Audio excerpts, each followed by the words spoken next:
할렐루야. 사랑하는 여러분, 제 이마를 보시고 궁금해하시는 분들이 너무 많으셔가지고 절대로 우리 집사람이 어젯밤에 무슨 일이 없었습니다. 어제는 머리를 제가 내려가지고 안 보이셨을 뿐입니다. 어제 아침에 새벽기도 하는데 제가 무릎을 꿇고 기도를 하다가 엉덩이를 들고 기도를 하다가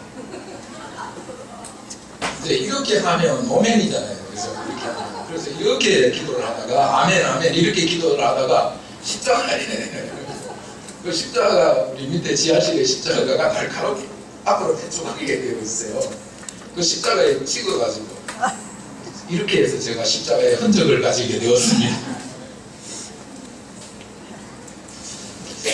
사랑하는 여러분, 우리는 지금 대림절 넷째 주일, 이제 내일 모레 화요일 날 우리가 성탄절을 맞이하게 됩니다. 대림절 기간은 성탄절을 준비하는 기간이 대림절 기간이에요. 옛날에는 대강절이라고 했어. 여러분 왜 대강절이라고 하다가 대림절로 바뀐지 아세요? 사람들이 대강절이라고 하니까 대강 지켜되는 절기인 줄 알고 그건 묻자고 하는 이야기고, 대강절이나 대림절이나 같은 의미요. 강자나 임자나 다 임한다는 예수 그리스도의 임하심을 기다리는 절기라는 뜻입니다. 그러나 요즘은 우리가 통일을 위해서 대강절이라는 표현보다는 대림절이라는 표현을 쓰지요. 이 대림절 기간에 우리 예수 믿는 사람들에게 있어서 가장 중요한 용어가 있습니다. 그 용어가 무엇일까요? 바로 마라나타입니다. 이 대림절 기간에 우리 예수 믿는 성도들이, 우리 믿음의 성도들이 믿음의 삶을 살기 위해서 우리의 신앙에 있어서 가장 중요한 용어가 바로 마라나타예요. 그럼 마라나타는 성경에 딱 한 번 나와요. 마라나타라는 단어가 이게 아람어예요. 아람어로 한 번 나오는데 고린도전서 16장 25절에 딱 한 번 나옵니다. 고린도전서 16장 22절 우리 같이 한번 읽어보실까요? 시작. 만일 누구든지 주를 사랑하지 아니하면 저주를 받을지어다. 우리 주여 오시옵소서. 여기 보면 나나주에 1 해가지고 원어로는 마라나타, 아람어다 그렇게 되어 있죠. 그죠? 마라나타라는 뜻이 우리 주여 오시옵소서라는 뜻입니다. 그런데 마라나타라는 단어는 안 나오지만 의미는 요한계시록 22장 마지막 절 앞절. 그러니까 사실은 계시록이 마지막 절이라고 해도 관이 아니죠. 마지막에서는 인사니까 마지막은. 그 마지막이 요한계시록이 성경이 어떻게 끝이 나느냐? 이렇게 끝이 나요. 요한계시록 22장 20절 같이 읽어봅니다. 시작. 이것들을 증언하실 이가 이르시되 내가 진실로 속히 오리라 하시거늘 아멘. 주 예수여 오시옵소서. 아멘. 주 예수여 오시옵소서. 이게 바로 마라나타예요. 그러니까 초대교회 성도들이 믿음으로 승리하는 삶을 살 수 있었던 비결은 초대교회 성도들의 신앙이 바로 마라나타 신앙이었다는 것입니다. 사랑하는 여러분, 오늘도 마찬가지인 줄로 믿습니다. 저와 여러분이 마라나타 신앙을 가질 때 오늘 우리들도 승리하는, 믿음으로 승리하는 복된 삶을 살아갈 수 있는 줄로 믿습니다. 근데 중요한 것은 이것입니다. 마라나타라는 단어는 두 가지 뜻이 있어요. 이 마라나타라는 이 아람어를 과거로 읽으면 무슨 뜻이 되는가 하면은 우리 주님께서 오셨다라는 뜻이 되는 거예요. 따라 하실까요? 우리 주님께서 오셨다.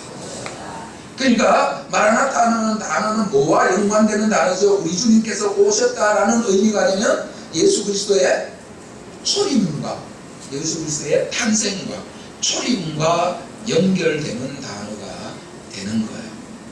그렇다면 이 대림절 기간, 이 기간을 우리가 어떻게 보내어야 하는가? 바로 이 땅에 오신 예수 그리스도의 탄생을 우리가 기뻐하고 축하하는 절기가 바로 이 대림절 기간이라고 이야기할 수 있는 거예요. 초림하신 예수 그리스도, 그분으로 인하여서 저와 여러분 안에 하나님께서 주시는 기쁨과 하나님께서 주시는 감사가 넘치시기를 축원합니다. 그게 대림절을 맞는 우리의 자세입니다. 그런데 이 마라나타라는 단어를 미래형으로 읽으면, 명령형으로 읽으면은 우리 주여 오시옵소서라는 의미가 되는 거예요. 명령형으로 읽었을 때 이 마라나타라는 단어를 명령형으로 해석을 하면 우리 주여 오시옵소서라는 개념이 되어서 미래형이 되는 거죠. 그렇죠? 미래형이 되어서 이 단어는 예수 그리스도의 재림과 연결되는 단어입니다. 그렇다면 이 마라나타 신앙을 가진 우리가 이 대림절 기간에 어떻게 우리가 이 기간을 보내어야 되는가? 바로 기다림과 기대로 이 기간을 보내어야 한다는 것을 우리에게 말씀해 주는 것입니다. 예수 그리스도의 재림을 우리는 기다리고 있는 성도들입니다. 그 예수 그리스도의 재림을 우리가 기다리면서 그분이 오시기를 간절히 사모하고 그분이 오시기를 기대하는 신앙이 저와 여러분에게 있으시기를 축복합니다. 이 땅에서 영원히, 이 땅에서의 삶이 영원히 계속되는 것이 아니라 주여 오시옵소서, 주님 이 땅에 오시어서 우리의 구원을 완성하여 주시옵소서, 이 마라나타 신앙이 저와 여러분에게 있으시기를 축복합니다.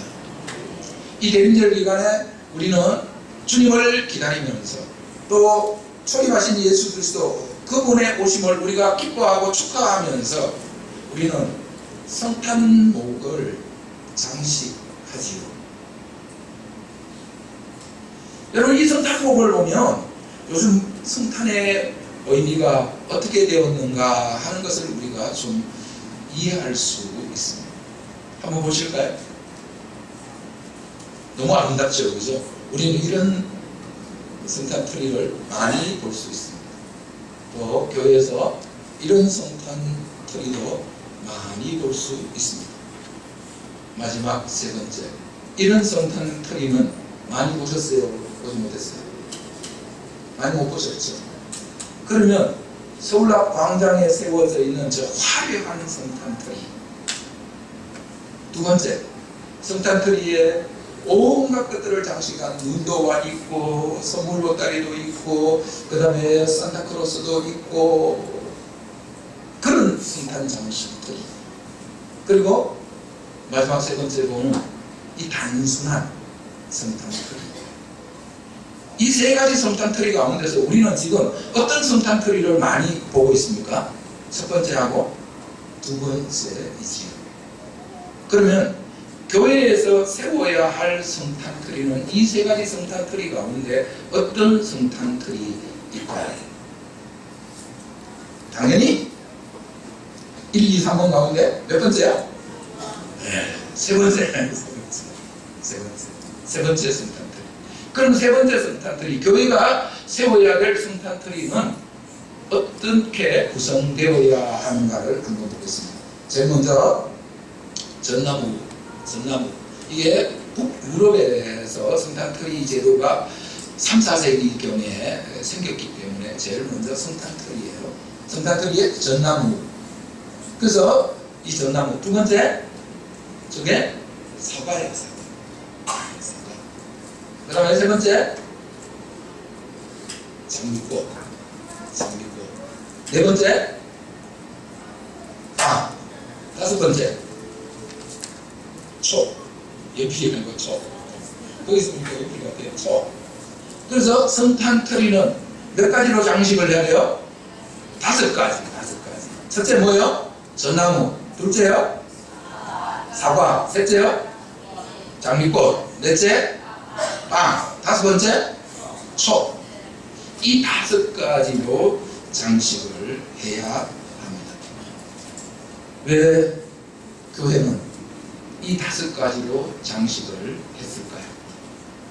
첫 번째, 우리 전나무에 대해서 한번 살펴보겠습니다. 전나무가 뭘 의미하는지 창세기 2장 9절을 우리 같이 한번 읽어보겠습니다. 시작. 여호와는 그 땅에서 보기에 아름답고 먹기에 좋은 나무가 나게 하시니 동산 가운데에는 생명나무와 선악을 알게 하는 나무도 있더라. 에덴 동산의 동산 가운데에 생명나무와 선악을 알게 하는 나무가 있더라. 이 전나무는 바로 에덴 동산에 있던 생명나무를 상징하는 나무예요. 그래서 이 저 나무를 통해서 우리에게 오늘 무엇을 이야기를 하는가 하면, 뭘 우리에게 보여주고 있는가 하면, 예수 그리스도가 바로 생명나무라는 사실을 우리에게 보여주는 것입니다. 여러분, 말씀은 두 가지 말씀이 있어요. 듣는 말씀이 있고 보는 말씀이 있어요. 그죠? 듣는 말씀, 오늘 설교를 듣는 거 뭐예요? 듣는 말씀이죠. 눈으로 보는 거 뭐예요? 순찰식 뭐예요? 그 보는 말씀이죠. 그죠? 그러니까 성탄트리는 쉽게 이야기하면 보는 예수님. 한번 따라 하실까요? 보는 예수님. 성탄트리가 우리에게 뭘 이야기해 주는가 하면, 우리로 하여금 성탄트리를 장식해 놓은 이유가 뭔가 하면, 이 성탄트리를 보고 누구를 보라는 거예요? 누구를 생각하라는 거예요? 예수님을 보라는 거예요. 예수님을 생각하라는 거예요.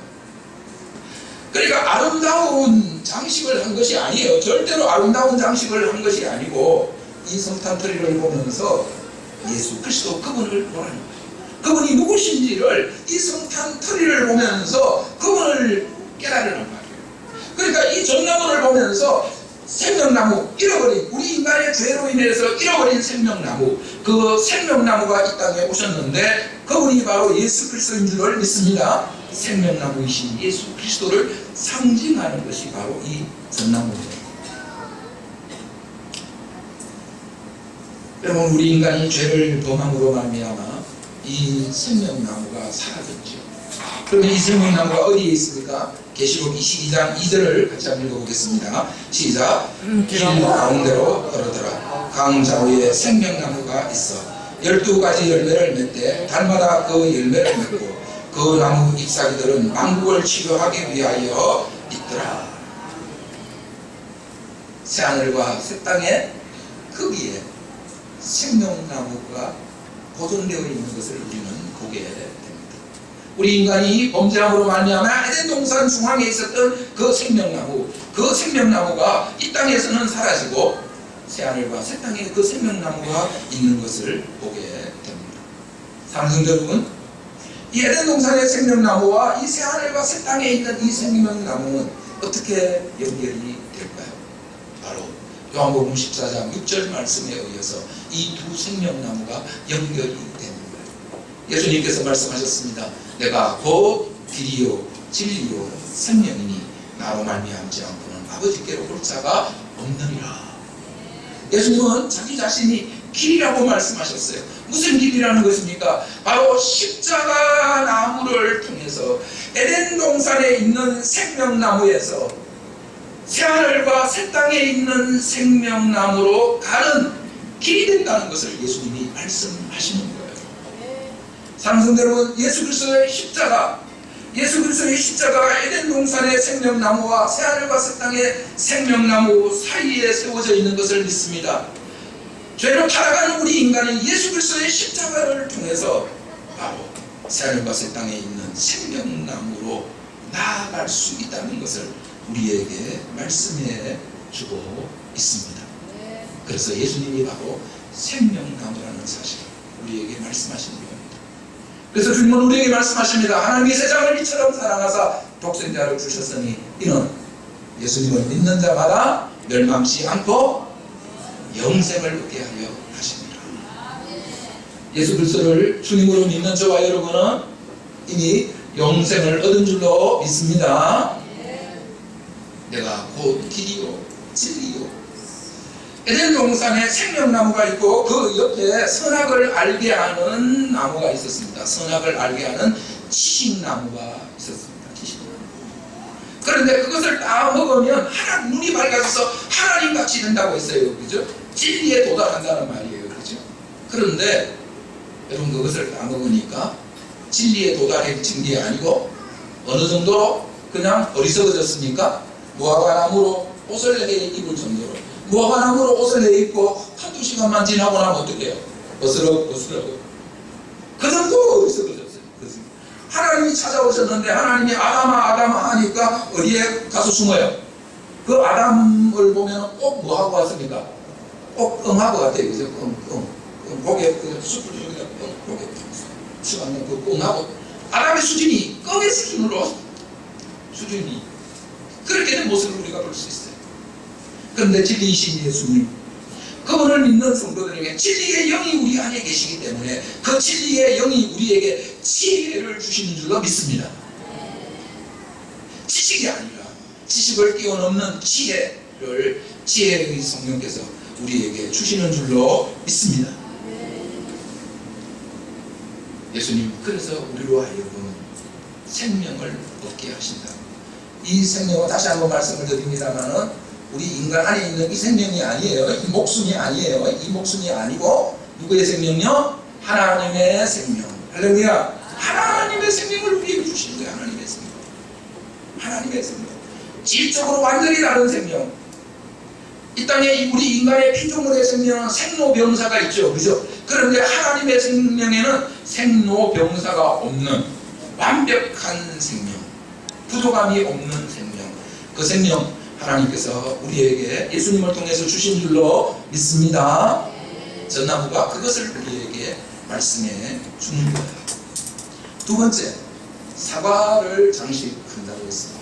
그럼 사과는 뭘 이야기하느냐? 이 사과 장식을 하면서 교회는 창세기 3장 말씀을 읽었어요. 우리 창세기 3장 1절에서 6절 말씀 우리 같이 한번 읽어보겠습니다. 시작. 그런데 뱀은 여호와 하나님이 지으신 들짐승 중에 가장 강도하니라. 뱀이 여자에게 물어 이르되 하나님이 참으로 너희에게 동산 모든 나무의 열매를 먹지 말라 하더냐. 여자가 뱀에게 말하되 동산 나무의 열매를 우리가 먹을 수 있으나 동산 중앙에 있는 나무의 열매는 하나님의 말씀에 너희는 먹지도 말고 만지지도 말라 너희가 죽을까 하노라 하셨느니라. 뱀이 여자에게 이르되 너희가 결코 죽지 아니하리라. 너희가 그것을 먹는 날에는 너희 눈이 밝아서 하나님과 같이 되어 선악을 알게 할 줄을 하나님이 아시느니라. 여자가 그 나무를 본즉 먹음직도 하고 보암직도 하고 지혜롭게 알 만큼 탐스럽게도 한 나무인지라. 여자가 그 열매를 따먹고 자기와 함께 있는 남편에게도 주매 그도 먹은지라. 우리 인간이 어떻게 죄를 지었는지 죄를 짓는 과정을 보여주는 말씀이지. 그러니까 이 사과 장식을 보면서 바로 우리가 지은 죄, 우리 인간의 죄를 알아보고 우리 인간의 실존, 우리가 어떤 존재인가 그것을 깨닫는 거예요. 그것을 깨닫는. 우리가 죄인이라는 것을 깨닫는 거예요. 우리가 죄로 말미암아서 사망의 종로로 타고 있는 존재라는 사실을 우리가 깨닫는 거예요. 여러분, 죄와 사망의 종로로 타고 있는 우리 인간에게 희망이 있어요, 없어요? 희망이 없어요. 그러면 희망이 없는 우리에게 유일한 희망은 오직 예수님인 줄로 믿습니다. 그것을 철저하게 깨닫고 바로 예수님 앞에 나오도록 하기 위해서 바로 사과를 장식했던 것입니다. 사과는 뭘 상징한다고요? 우리의 죄를 상징합니다. 우리의 죄를 상징합니다. 그 다음에 세 번째 장식이 뭔가 하면은 장미꽃을 장식했어요. 왜 장미꽃을 장식했는가 하면 구약성경에 나오는 두 구절의 말씀 때문에 장미꽃을 장식했습니다. 첫 번째 말씀이 이사야서 11장 1절입니다.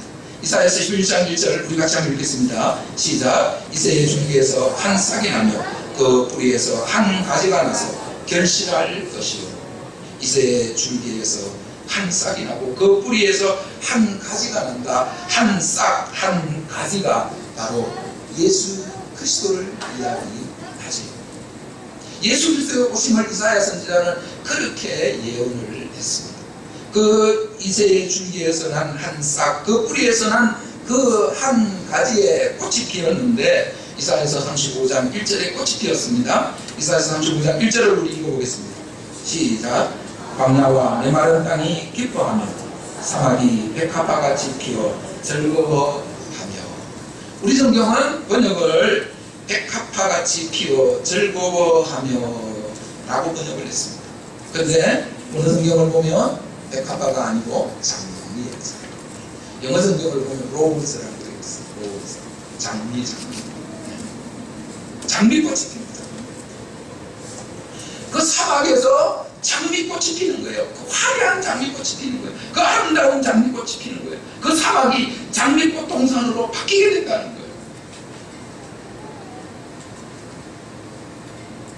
예수 그리스도 그분이 오시면 그분에 의해서 하나님의 나라가 있다면 이 땅에 바로 그 광야가 그 사막이 장미꽃 동산으로 바뀌어질 것을 우리에게 말씀하고 있습니다. 그래서 이사야서 말씀을 기초로 해서 유대인들은 이 이사야서 11장 말씀과 이사야서 35장 1절 말씀을 기초로 해서 유대인들은 이렇게 노래합니다. 우리 사막의 샘이 넘쳐흐르리라. 우리 같이 한번 불러보겠습니다.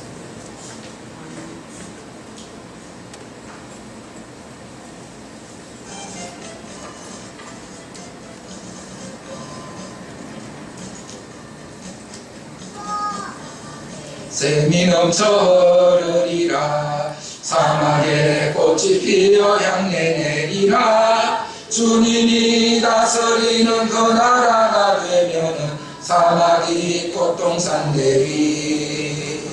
사자들이 어린 양과 뛰놀고 어린이들 함께 인구는 참사랑과 기쁨의 그 나라가 이제 속히 오리라. 사막에 숲이 우거지리라. 사막에 예쁜 새들 노래하리라. 주님이 다스리는 그 나라가 되면은 사막이 나본되리라. 독사굴에 어린이가 손 놓고 장난쳐도 물지 않는 참사랑과 기쁨의 그 나라가 이제 속히 오리라. 아멘. 사막이 낙원으로 에덴 동산으로 바뀌어지는 거예요. 예수 그리스도가 이 땅에 오시면 그분에 의해서 이 땅에 하나님의 나라가 이루어지는 거예요. 할렐루야. 저와 여러분의 삶 가운데 예수 그리스도로 말미암아 하나님의 나라가 이루어지는 그런 은혜가 있으시기를 축복합니다. 그 다음에 장식한 것이 바로 빵이에요. 왜 빵을 장식했을까요? 요한복음 6장 35절 48절을 같이 한번 읽어보겠습니다. 시작. 예수께서 이르시되 나는 생명의 떡이니 내게 오는 자는 결코 줄이지 아니할 터이요 나를 믿는 자는 영원히 목마르지 아니하리라. 내가 곧 생명의 떡이니라. 주님은 당신이 생명의 떡이라. 그러니까 서양이니까 떡이 아니고 뭐겠어요? 생명의 빵이겠죠. 생명의 빵이겠죠. 그래서 사실은 우리가 성찬식을 할 때 뭘 가지고 성찬식을 합니까? 빵을 가지고 성찬식을 하는 이유가 바로 이스라엘이 빵 문화이기 때문에 예수님께서 이렇게 말씀하십니다. 그들이 먹을 때에 예수께서 떡을 가지사 축복하시고 떼어 제자들에게 주시며 이르시되 받아 먹어라. 이것은 내 몸이니라 하시고. 성경은 떡이라고 번역을 했는데 우리는 떡을 가지고 성찬식을 안 하고 빵을 가지고 성찬식을 하지요. 그 이유는 서양의 선교사님들이 오셔서 우리에게 빵을 가지고 성찬식을 하는 것을 보여주셔서 우리가 빵을 가지고 성찬식을 하죠. 예수님이 바로 생명의 떡이 되시는. 여러분, 생명의 떡은 우리가 먹으면, 우리가 떡을 먹어야, 밥을 먹어야 우리가 생명이 살잖아요. 그래서 생명이 유지가 되잖아요. 그래서 그러니까 결국 뭐예요? 생명의 떡이라는 이야기는 뭐예요? 예수님을 믿음으로 말미암아, 예수님을 먹고 믿음으로 말미암아 우리에게 생명이 유지된다는 이야기예요. 오직 예수님을 믿음으로, 우리가 성찬에 참여함으로, 예수님을 먹음으로, 예수님의 피를 마심으로, 살과 피를 먹고 마심으로 우리에게 생명이 온다는 것을 우리에게 말씀해 주고 있습니다. 사랑하는 성도 여러분, 예수님은 생명의 떡이 되시는 줄로 믿습니다. 우리가 성찬식을 우리가 해야 되는 이유가 바로 어디에 있는가 하면은 그 성찬 생명의 떡 대신 예수 그리스도 그분과 신령한 영적인 교제를, 성령 안에서 영적인 교제를 나누는 것이 바로 우리가 성찬식을 하는 거예요. 그래서 세례 받은 분만 성찬에 참여하라고 하는 이유가 떡이 아까워가지고 안 드리려고 세례 안 받은 분은 성찬식에 참여하지 못하게 하는 게 아니에요. 바로 세례 받은 분, 그분만이 예수님과 생명이 연결되어 있는 분이기 때문에, 물론 세례를 안 받으셨음에도 불구하고 영적으로 거듭나서 이미 예수님과 생명이 연결되신 분도 있을 수 있어요. 그죠? 그런데 그것이 공적으로 인정되지 않았기 때문에 우리가 세례 받으신 분만 성찬에 참여하라고 이야기를 하는 것입니다. 마지막으로 5번째로 장식하는 것이 초입니다. 초는 뭘 이야기를 할까요? 초가 이 장식 가운데서 제일 나중에 장식하게 되었어요. 독일의 루터대에 와서 초를 장식하기 시작했어요. 왜 초를 장식할까요? 요한복음 8장 12절 말씀 우리 같이 한번 읽어보겠습니다. 시작. 예수께서 또 말씀하여 이르시되 나는 세상의 빛이니 나를 따르는 자는 어둠에 다니지 아니하고 생명의 빛을 얻으리라. 예수님이 세상의 빛 되시는 줄을 믿습니다. 그 예수 그리스도, 세상의 빛 되시는 예수 그리스도, 그 빛으로 인해서 여러분 우리가 빛을 얻게 되는 거예요. 우리가 지식을 우리가 갖게 되는 거예요. 우리가 영적 분별력을 갖게 되는 거예요. 여러분 빛이 없으면 생명이 있을 수가 없죠. 그죠? 그러니까 생명의 빛 대신 예수 그리스도가 없이는 여러분 우리에게 생명이 있을 수가 없다는 것을 우리에게 말씀해 주는 거예요. 그러니까 이 5가지가 다 뭐하고 연결되는 걸 우리가 알 수 있습니까? 전부 생명과 연결되는 걸 알 수 있죠. 그죠? 생명과 연결되는 것을 알 수 있습니다. 사랑하는 여러분, 예수님이 바로 생명이십니다. 예수님이 바로 하나님의 생명이십니다. 아직 우리 가운데 예수님을 영접하지 않은 분이 계시다면 오늘 이 시간 성탄의 계절에 예수님을 영접하심으로 여러분 안에 하나님의 생명이 주어지시기를 축복합니다. 사랑하는 성도 여러분, 오늘 우리 믿음의 성도들은 초림과 재림, 예수님의 초림과 재림 사이를 우리는 살고 있습니다. 오늘 우리는 어디를 살고 있다고요? 예수님의 초림과 재림 사이를 살고 있어요. 초림은 이미 예수님이 오셨어요. 마라나타는 이미 우리 주께서 오셨다. 이미 오셨어요. 그런데 재림은요? 아직 오시지 않았어요. 아직 오시지 않았어요. 완성이 안 됐단 말이에요. 완성이 안 됐어요. 시작되었지만 완성이 안 됐단 말이에요. 여러분 이것을 구원론적으로 이야기를 하면 이렇게 이야기할 수 있어요. 예수 그리스도가 이 땅에 초림하신 그 예수 그리스도가 십자가에 죽으셨습니다. 그 십자가에 죽으신 예수 그리스도를 믿음으로 말미암아 저와 여러분이 의롭다함을 얻은 줄로 믿습니다. 우리가 의롭다함을 얻었어요. 하나님이 우리를 의롭다고 하셨어요. 다른 말로 이야기하면 하나님이 우리를 구원해 주셨단 말이에요. 여러분 의롭다함을 얻는 것을 성경은 구원이라고 이야기를 해요. 그런데 우리가 예수 그리스도의 보배로운 피로 우리의 모든 죄 사함을 받고 의롭다함을 얻었지만 그러나 우리가 얻을 구원이 완성된 건 아니에요. 영적인 구원은 얻었지만 여러분 아직 우리는 육체는 아직도 연약함 가운데 우리는 죄 가운데 살아가고 있습니다. 이 육체의 구원이 완성되는 날이 있어요. 그 날이 언제입니까? 예수 그리스도 다시 오시는 날 우리의 육체도 구원을 얻어서 우리의 육체도 예수 그리스도의 그 부활하신 몸과 같이 우리도 완전하게 되는 날이 우리에게 올 줄로 믿습니다. 그것을 신학적인 용어로는 영화라고 이야기를 해요. 영화. 자, 초림과 관계되는 구원의 단어는 뭐예요? 징의. 의롭다함을 얻는다. 징의. 재림과 관계되는 구원적인 단어는 뭐예요? 영화. 그러면 초림과 재림 사이에 끼어있는 오늘 우리에게 필요한 구원론적인 단어는 무엇입니까? 바로 성화예요. 성화. 예수 그리스도를 닮아가는 거예요. 점점 죄를 벗고 예수 그리스도처럼 의로워져 가는 거예요. 그게 성화예요. 예수님 닮아가는 거예요. 예수님 닮아가는 거예요.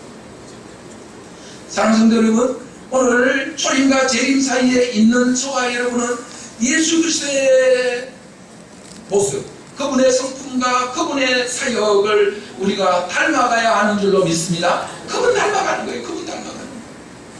그럼 우리가 어떻게 그분을 잘 닮아갈 수 있겠습니까? 여러분, 시계를 보면 이 종이 뭡니까, 추가 있는 시계 있잖아요. 그 시계를 보면 추를 움직이는데 조금 간격을 조금 이렇게 해서 움직이래요. 그러면 움직이는데 어떻게 움직입니까? 천천히 움직이죠, 그죠? 그런데 이 추를 간격을 넓혔어요. 간격을 넓혔어요. 넓히면 어떻게 움직입니까?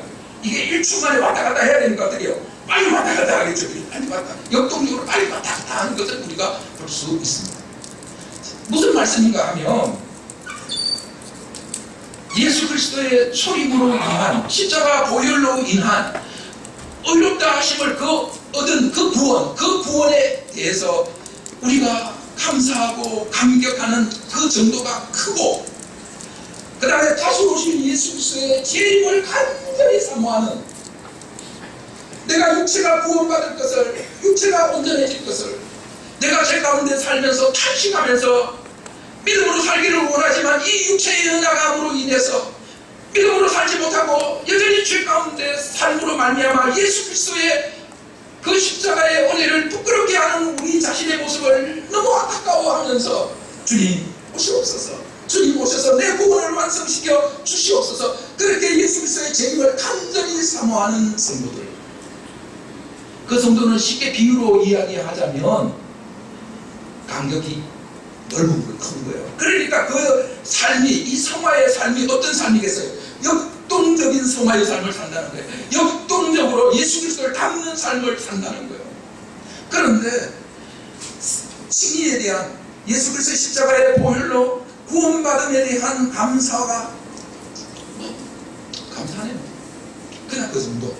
그리고 예수 그리스도의 재림 오시면 좋고 안 오셔도 이 정도. 이런 사람은 뭐야? 쉽게 이야기하면 이 간격이 좁단 말이에요. 작단 말이에요. 그러니까 그 삶이 어때요? 천천히 별로 주님 닮고 싶은 마음이 없단 말이에요. 사랑하는 여러분, 십자가의 보혈로 우리의 모든 죄를 사하시고 값없이 우리를 어렵다고 하여 주신 우리 주님 예수 그리스도, 그 십자가의 은혜에 대해서 오늘 저와 여러분은 얼마나 감사하고 계십니까? 다시 오셔서 우리의 구원을 완성시켜 주실 예수 그리스도의 재림을 우리는 얼마나 오늘 사모하면서 살아가십니까? 이 둘이 클 때 주님을 닮아가는 역동적인 삶을 살아갈 수 있다는 말씀입니다. 이것을 믿음, 소망, 사랑으로 이야기를 하면, 십자가에 죽으시며 보배로운 피를 흘리셔서 우리를 어렵다고 하신 예수 그리스도, 그분을 믿는 그 믿음이 큰 성도, 다시 오셔서 우리의 육체까지도 구원하여 주실 예수 그리스도의 오심에 대한 소망이 큰 성도, 이 둘이 클 때, 믿음과 소망이 클 때 원수까지도 사랑하는 사랑의 삶을, 역동적인 사랑의 삶을 살아갈 수 있다는 것입니다. 믿음과 소망이 적은 성도는 역동적인 사랑의 삶을 살 수 없어요. 그런데 믿음과 소망이 큰 성도는 역동적인 이 땅에서의 사랑의 삶을, 원수까지도 사랑하는 사랑의 삶을 살 수 있는 거예요. 사랑하는 성도 여러분, 예수 그리스도께서 이 땅에 초림하셔서 십자가의 죽으심으로 보배로운 피를 흘리셔서 우리의 모든 죄를 사하시고 우리를 구원하여 주신, 우리를 의롭다고 하여 주신 그 은혜에 대해서 저와 여러분은 오늘 얼마나 감사하시고 기뻐하십니까? 그리고 다시 오셔서 우리의 이 육체까지도 완전하게 영화롭게 구원하여 주실 예수 그리스도의 다시 오심을 얼마나 간절히 사모하면서 살아가십니까? 이 둘이 클 때에 우리는 이 땅에서 역동적인 믿음의 삶을 살아갈 수 있는 줄로 믿습니다. 기도하겠습니다.